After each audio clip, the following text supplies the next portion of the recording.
For instance, global warming is part of the problem.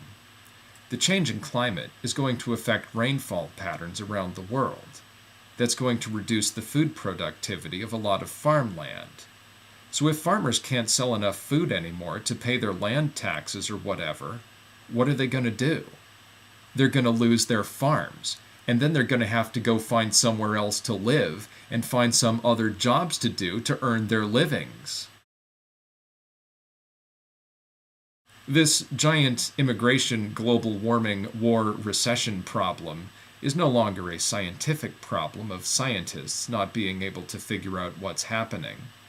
Now it's partly an education problem of getting people to learn about it. It's partly a political problem of deciding what we should do about it. But right now, primarily, it's a philosophical problem. The 5 big discoveries that were made that made the solution to the science part of the problem and the unification of education possible conflict with a lot of people's philosophical and religious beliefs. Over the course of their lives, everyone develops a worldview according to whatever they believe is true. But some important things people assumed were true aren't true after all. So, a lot of people aren't learning the science because they aren't willing to believe they made a mistake. So this part of the problem will have to be solved by people who want to learn new things because they believe humanity has got to be able to do better than we're doing right now. It also depends on teachers who understand the problem, figuring out what different groups of people need to learn to be able to adapt the worldviews they have now to fit all the information together. One of the biggest of these philosophical problems is that the giant global warming, immigration, war, recession problem is going to dominate politics in the 21st century. Because the problem has gotten so big now that we can't hide from it anymore. Well, there are an awful lot of white people in America who believe it's some sort of natural law that white people are supposed to dominate the world. So those people have a big problem learning that there are some things about the world they can't dominate. If you're not white, you don't have that problem. If you're not white, you've already got a lifetime of practice at figuring out what to do when you don't dominate the world. This seems like such a simple thing, but you can see it in the way people talk. The people who dominate any society generally develop the worst social skills of anyone in the society. In America, it's called the white male sense of entitlement. Any time a white man is talking to someone who isn't a white man, he can just assume that whatever he believes is true.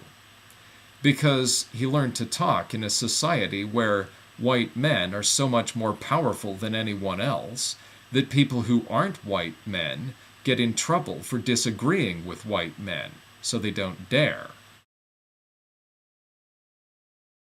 This is a lot more noticeable in some parts of the country than others. So if you're a white man, you can talk a lot and never really convince anyone that you're right, but you don't notice because the other people don't dare to argue with you. Then if they disagree with you behind your back, you just hire more police to protect you from them, and you think it's their fault for not being smart enough to understand that you're right. So if you're anyone in America except white men, you get a lot more practice at cooperating with people, or at least respecting other people, because you can't depend on the police to always come running to your rescue.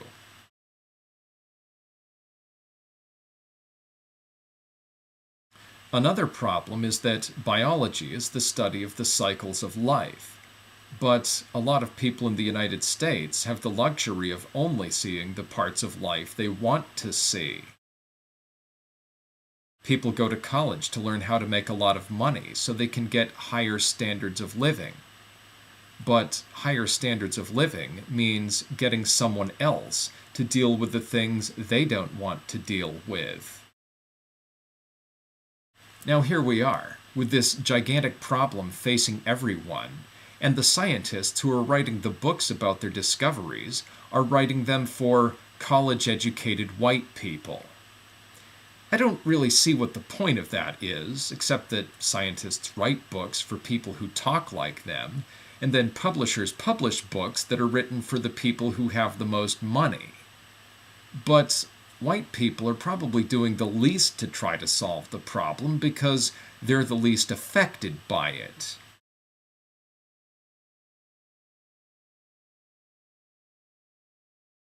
"40 years ago, some scientists discovered that immigration was going to be a big problem in the 21st century. But did they ever bother writing books about it for the people who were going to be immigrating? If they had, I wouldn't need to be telling you this now because you'd already know about it. Mexico, unlike the United States, is still largely an agricultural society. That means most people from Mexico either work in agriculture or know a lot of people who do. Well, farming is biology. Every time a farmer breeds his plants and animals, he's making evolution happen by deciding which characteristics are going to be passed on to the next generation.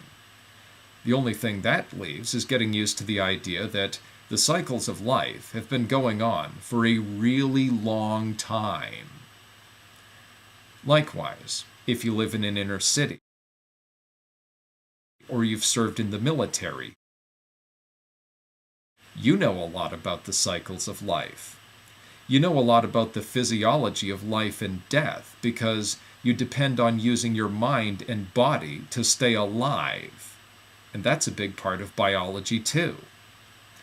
And all these college professors are trying to solve this giant immigration, global warming, racism, everything else problem by writing their books about biology for college-educated white people? Well, I grew up in a farming town. On my mother's side of the family, I'm the first person ever who went to college. So I know for a fact that graduating from college doesn't prove you're smarter than everyone else.